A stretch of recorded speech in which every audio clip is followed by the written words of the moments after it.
अस्सलामुअलैकुम। मोहम्मद अज़हर सिद्दीक अपने programme match views के साथ हाजिर खिदमत है। अदालतें कल भी अहम थी, आज भी अहम है और अदालतें कल भी अहम होंगी। ये कुछ तारीख के और आँख में आप तक सच आना चाहिए कि इस वक्त अगर अदालतें 100% मेरिट पे काम शुरू कर दें तो इमरान खान साहब एक भी दिन जेल में ना रह सके। जो पाकिस्तान तहरीक इंसाफ या उनके वर्कर्स के ख़िलाफ़ जो ये कार्रवाइयाँ चल रही हैं, ये भी ना बरकरार रह सकें, ये सब कुछ उड़ जाएगा। लेकिन वजह ये है कि प्रेशर कह लें आप, दबाव कह लें आप, कुछ इस तरह के हालात हैं इस पाकिस्तानी जुडिशल निज़ाम के ऊपर कि जिसने बहुत से मामलात को पेचीदा बना दिया है। इमरान खान साहब के अगेंस्ट जितने केसेस हैं उसमें अगर हमारी कोर्टों के फैसले वक्त पे आ जाते और मेरिट पे कह रहे हैं, कोई एहसान करने की बात मैं नहीं करता और ना मैं करना चाहता हूँ, तो शायद ये मसाइल पैदा ना होते। Right to fair trial and due process of law का मकसद पूरा हो जाता। आज ऑफिशियल सीक्रेट एक्ट के हवाले से साइफर का जो मामला है, अगर आप गौर करें उस बात के ऊपर, वो न सिर्फ ज़्यादती है बल्कि इस अंधे निज़ाम के ऊपर बहुत से सवालात उठते हैं। हम बहुत कुछ अदालतों में भी डालना चाहते हैं, लेकिन यहाँ अंदराज मुकदमा से लेकर अदालत तक जाने का ये प्रोसेस भी टेंटेड है, मालाफिडी पे मबनी। शाम में अब देखिए, आप जरा टाइमिंग सेट करें, फिर लोग सवाल तो करेंगे इस बात के ऊपर कि कल जमानत हुई और आज पेशी, यानी अरेस्ट जो है ना, गिरफ्तारी पहले की डाल दी। हालांकि जजमेंट्स बहुत सी मौजूद हैं। Chief justice Islamabad high court ने भी कहा, और अगर 5 अगस्त को ये सज़ा हुई थी, उसकी सस्पेंशन वाला मामला जल्दी लग जाता, और ये सस्पेंशन उनका राइट था इमरान खान साहब का, तो ना ज़मानत कबल गिरफ्तारी खारिज होती, FI की इंक्वायरी इमरान खान साहब ज़मानत लेकर फेज़ कर रहे होते, जैसे असद उमर ने ज़मानत ली हुई है ये सारे केस के लिए। और फिर वो जो जज साहब तैनात हुए हैं, उन जज साहब के हवाले से भी बहुत से सवालात हैं जो जन्म ले रहे हैं, जो लोग चाहते हैं। और नैब की तरमीम जो आज सुप्रीम कोर्ट के अंदर हेयरिंग हुई, वो बड़ी काबिल तवज्जो हेयरिंग है। बहुत सी बातें, जैसे सैयद मंसूर अली शाह साहब का अपना एक नुक्ता नज़र है, लेकिन कुछ हक़ और सच की बातें हैं, उस पर मैं आपके सामने गुफ्तगू रखूँगा। सबसे पहले तो मैं बताता चलूँ कि इमरान खान साहब को 13 सितंबर तक जो इनमें उनकी गिरफ्तारी डाल दी हुई है, इन्वेस्टिगेशन उन्होंने मुकम्मल कर ली हुई है। और FI से, और एक बात और, इमरान खान साहब माशाल्लाह बिल्कुल ठीक है, पूरे जज्बे से हैं। मैं आपको हॉर्स एंड माउथ के हवाले से बात कर रहा होता हूँ। मेरे तक जो इतला मिली है, बीबी साहबा मिल के आई हैं इमरान खान साहब को, और वो काफ़ी मुतमिन इस कॉन्टेक्स्ट में है कि सेहत के हवाले से, बाकी जो सहूलियात है वो अपनी जगह पर मौजूद है, इमरान खान साहब जज्बे में मौजूद हैं, और वो इन्हें अब डर नहीं है। अब जेल शेलें, मैंने आपको शुरू में एक बात बताई थी कि 2-3 दिन होते हैं ये जेल की एक तकलीफ़ के, उसके बाद आप नॉर्मल एक रूटीन में आ जाते हैं, आप नॉर्मल हालात में आ जाते हैं, तो फिर बात ख़त्म हो जाती है, फिर आपको कोई फ़र्क नहीं पड़ता। तो अब यही है, इमरान खान साहब जेल को एक एजाज़ समझते हैं, और मैंने 40 दिन का आपके लिए कहा है, 41वां दिन बड़ा मुश्किल हो जाएगा इमरान खान साहब का जो है ना वो जेल में रखना। 13 सितंबर तक जो है ना अटक जेल में जो समात की जज साहब ने अबुल हसनात जुल्करनैन, इनके बारे में बहुत से सवालात हैं कि ये पहले कौन से, इनको छोड़ें इस बात को, पहले दायरा इख्तियार पे तो इन्हें बात करनी चाहिए थी। आप रिमांड दे देते हैं, पहले देखें तो सही कि क्या ये केस काबिल ट्रायल है भी, आपके पास आता भी है कि नहीं इन्वेस्टिगेशन के लिए। अब तो आप आगे चले गए ना, चालान वो पेश नहीं करना चाहते, या वो क्या आप चालान बनाना चाहते हैं, और अब ये ट्रायल पे पहिए लगाना शुरू करेंगे। लेकिन ये सारे मामला को अब कोर्टों में चैलेंज करना, FIR को चैलेंज करना, ये सारी रेमेडीज़ ली जाएंगी। और जहाँ जो है ना, एक बात और मैं बताना चलूँ, इमरान खान साहब ने जो है ना जो नोटिफिकेशन है अटक जेल में करने का, ये चैलेंज कर दिया इस्लामाबाद हाई कोर्ट ने, और जिस दरख्वास्त में जमा करवाया और कहा है कि सिक्योरिटी के खदशात के पेश नज़र जो समात किया 29 अगस्त के नोटिफिकेशन को वो चैलेंज किया है। Right to fair trial and और ड्यू प्रोसेस ऑफ लॉ की बात है, और पब्लिक से अगर बातें को छुपानी है मकसूद है तो फिर जुडिशल कम्प्लेक्स में in trial camera in trial भी किया जा सकता है। और जो नोटिफिकेशन स्पेशल जज बनाने का भी है उसको भी कलअदम करार देने के हवाले से, और इसमें जो फ़रीक बनाए हैं वजारत कानून, वजारत दाखिला, DGFIA, chief commissioner Islamabad, IG Islamabad, central jail Adiala और डिस्ट्रिक्ट जेल अटक के जो सुप्रिटेंडेंट को भी इसमें फ़रीक बनाया किया है। और जहाँ जब हेयरिंग हुई, सलमान साहब दोस्त हैं हमारे, बहुत ज़हीन वकील हैं, हमारे भाई हैं।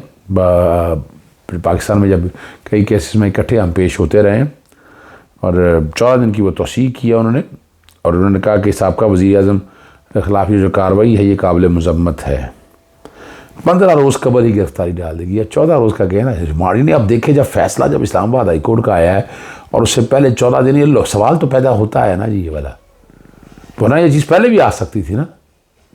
इस्लामाबाद हाई कोर्ट हेयरिंग से पहले भी हेयरिंग तब बातें खुल सकती थी और उससे चैलेंज हो सकती थी, लेकिन ये 14 दिन पूरा और 15 दिन के बाद ना जी, और खुफिया अंदाज में मुकदमे की तहकीकात हो, आइन के आर्टिकल 10 की खुला वर्जी है, और दरखास्तें जमा कराई उन्होंने, मुख्तलिफ इस पर नोटिस जारी कर दिया है, और इसकी समात को जो है ना वो चैलेंज खुली अदालत में इसको समात करने को कहा है। होना यही चाहिए, अगर खुली अदालत में होगा तो बहुत सी चीज़ें आप लोगों के सामने आ सकेंगी। और शाह महमूद कुरैशी साहब को जो है ना जिस्मानी रिमांड पर देने की इस्तदा जो है मुस्तरद कर दिया, 14 दिन पर जुडिशल रिमांड पर भेज दिया है। और इसमें फिर उनकी तरफ से ज़मानत की दरख्वास्त दायर कर दी गई है, और इमरान खान साहब की तरफ से दरख्वास्त की ज़मानत दायर कर दी गई है। 2 सितंबर को ज़मानत की दरख्वास्त होनी है, वो लटकाएंगे। मैं पहले बता देता हूँ, ये बहस भी हो जाएगी इनकी तरफ से, और इन्हें चाहिए, मैं समझता हूँ कि हमारी टीम ज़्यादा लंबी बहस नहीं करेगी इस बारे में। ये बहस ताकि ये प्रोसेस जो है ना इन जज से निकल के आगे की तरफ आए। इन जज को बड़ा मुश्किल है कि इन जज से कोई इंसाफ के वो तकाज़े पूरे हो सकें। और मेरी अपना एक जो नुक्ता नज़र है उसमें मैं तो बड़ा क्लियर हूँ कि जो समात है ये बजाय वहाँ होने के, वहाँ तो ट्रायल कोर्ट में जैसा भी होना है, और वहाँ पर आगे आया जाए और वहाँ ये सारी बातें देखा जाए। अब अगली जो बात है वो बड़ी ज़बरदस्त है, और बड़े ज़बरदस्त रिमार्क्स दिए हैं चीज़ उससे सामने। देखना होगा आईनी तौर पर किसको टारगेट किया जा रहा है, ये भी जो है टारगेट में कितना वक्त लगेगा।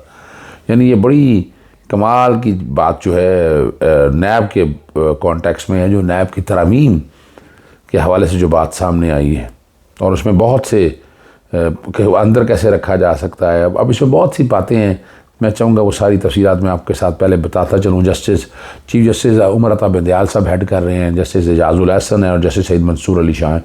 3 रुकनी बेंच है, और ख्वाजा आरिफ साहब अदालत में मौजूद थे। मखदूम अली ख़ान साहब जो हैं वफाकी हुकूमत के वकील, वो आ गए, और अटॉर्नी जनरल से अदालत ने बताया, उसने बताया जी मुझसे मनसूख किया गया, आपने तस्लीम किया गया कि प्रैक्टिस एंड प्रोसीजर एक्ट में नकाइस हैं। अटॉर्नी जनरल ने, हमने इंतज़ार किया कि पार्लियामेंट कुछ करे, चीफ जस्टिस साहब ने मार्क्स दिए, और प्रैक्टिस एंड प्रोसीजर एक्ट में चीफ जस्टिस को रबड़ स्टैम्प बना दिया गया। इस नए का नायब कवानीन में कुछ बहुत अच्छी चीज़ें हैं। अटॉर्नी जनरल ने 8 जून का ऑर्डर पढ़कर सुनाया, मैंने लफ्ज़ नकाइस नहीं ओवरलैपिंग का लफ्ज़ इस्तेमाल किया, लेकिन रिपोर्टिंग कुछ और हुई है। मेरे पास सारे अखबारात की क्लिपिंग मौजूद है, चीफ जस्टिस साहब ने कहा, लेकिन ख़बर के साथ किसी की बाइल लाइन नहीं थी। पता नहीं क्यों मेरे हवाले से सेंसरशिप कर रहे हैं, चीफ जस्टिस साहब के रिमार्क्स हैं। मैंने कहा था प्रैक्टिस एंड प्रोसीजर नसानी एक्ट ओवरलैप करते हैं। अटॉर्नी जनरल ने कहा, मेरे सामने अखबार है जिसमें मुझसे मनसूख बात छापी, खबर के मुताबिक मुझसे मनसूख किया गया, मैंने नकाइस तस्लीम किए। समझ नहीं आ रही अंग्रेज़ी अखबार में खबर रिपोर्टर के नाम से शायद क्यों नहीं की जा रही। जी साहब ने कहा, मालूम नहीं क्या ये सेंसरशिप का नया तरीका आ गया है। कुछ तरमीम बहुत जहानत के साथ गई। चीफ साहब ने कहा, अटॉर्नी जनरल साहब ने तो तस्लीम किया कि कानून में मुताबिकत नहीं है, जो कानून साजी की गई उसे चीफ जस्टिस पाकिस्तान को रबड़ स्टैम्प बना दिया गया।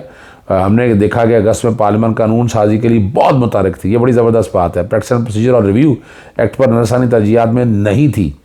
अटॉर्नी साहब, हम आपको वजाहत के लिए उसको तस्लीम करते हैं। पार्लियामेंट रिव्यू एक्ट पर सुप्रीम कोर्ट के फैसले की मुंतज़िर थी अटॉर्नी जनरल साहब आपके हर बात मानेंगे मगर ये बात तस्लीम नहीं करेंगे। यानी वो बुनियादी तौर पर नज़र आ रहा है ना ये क्या हो रहा है सारा कुछ। हमने देखा कि अगस्त में पार्लियामेंट कानून साजी के लिए बहुत मुतरक रही है और जहाँ नए अब ये बड़ी ज़बरदस्त बात है, नए कानून के नैब जो नैब में नए तरमीम किया किसने फ़ायदा उठाया?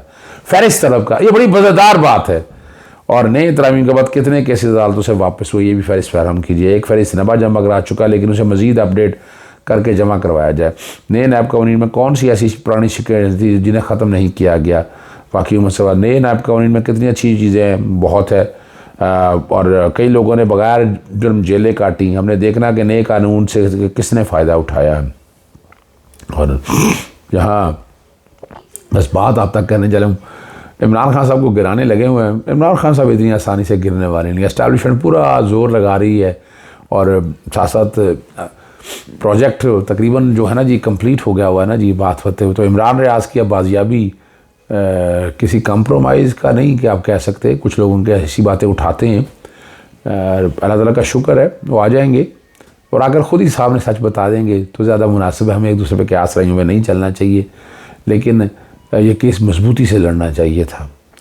अब अगली जो बात आपने खुद देख लिया है कि अरशद शरीफ के वाले मामले में जो कीनिया में जो 5 एहलकार हैं वो बेगुनाह हो गए हैं और 2 एहलकारों को सीनियर रैंक पर तरक्की भी दे दी गई है। और आखिर में फ़ौजी जो है नादरा में भी आ जाएगा, यानी फ़ौजी जो है वो चेयरमैन नादरा भी बन सकता है। हादर सर्विस और सर्विस को भी बनाया जा सकता है।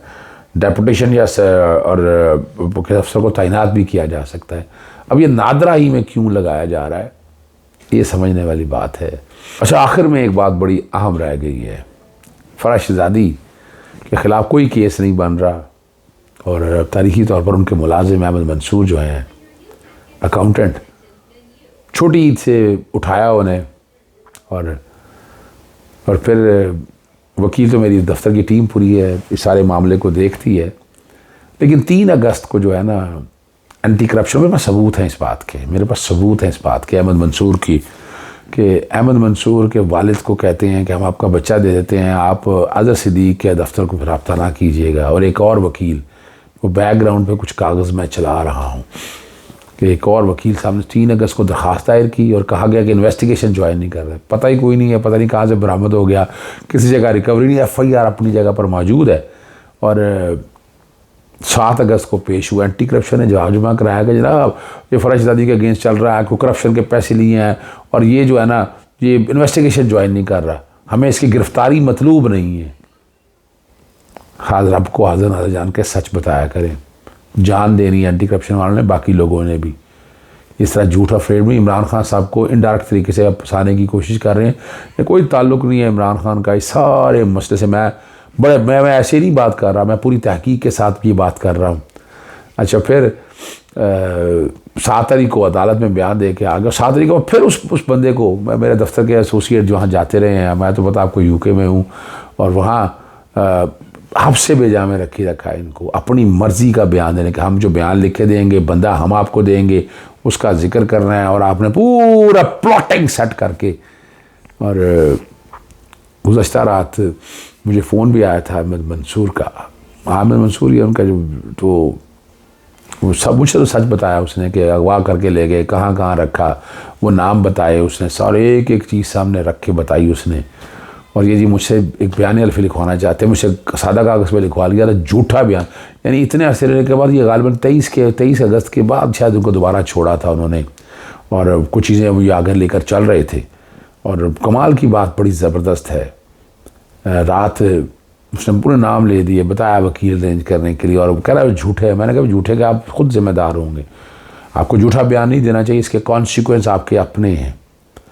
और आज सुबह उनके वाले साहब दफ्तर में आए और आके जी वहाँ लेके जाना है, मेरे एसोसिएट्स के मिले, उन्होंने कहा जी झूठा बयान आप जो देंगे कल आप जिम्मेवार होंगे। और इसमें 23 अगस्त का एक लेटर मैं उनके लिख चुका हूँ कि एंटी करप्शन दबाव डाल रही है सारे हवाले, और वो सबूत है, वसूल कराया गया बाकायदा, ऐसा नहीं कि नहीं बात करके, और एक एक चीज़ सामने रखी गई है। सिर्फ बताने का मकसद है कब तक इमरान खान को गिराने के लिए भोंडी हरकतें करते रहोगे। इनडायरेक्ट कोई करना, यानी यहाँ करप्शन और लूट मार का आपने छोड़ दिया उन लोगों को, और ये टगे टोकरी करने के हवाले से इस तरह देखेंगे, इस तरह क्या होगा कल।